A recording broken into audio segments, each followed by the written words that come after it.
Hi Sunshines! Another mini vlog na naman tayo!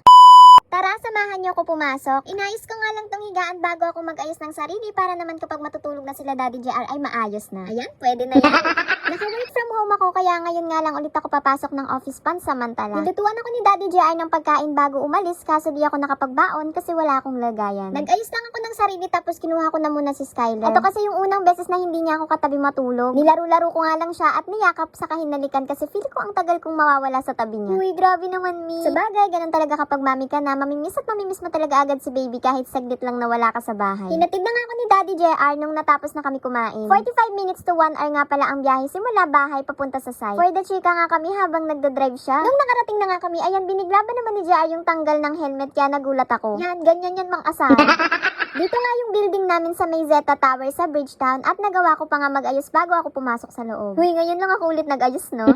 Kaya ang tagal ko sa CR eh.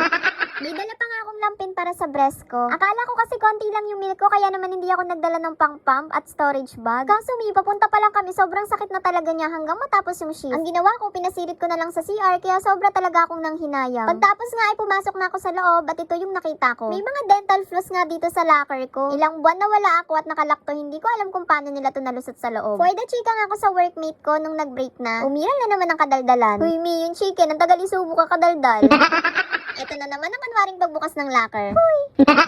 Inuwi ko kasi yung tirang chicken kasi hindi naman ako marunong maghimay. Para naman makain ng aso namin na si Ax kasi sayang talaga. At sakto nga ako lumabas para makasakay at makauwi agad. Kaso maarte ako kapag nagko-commute. Ayoko talagang sumisiksik kaya ayan, nagantay ako ng panibagong UV para naman nasa harap ako. Ayan tuloy, inabot na ng liwanag, doon nakasakay na ako.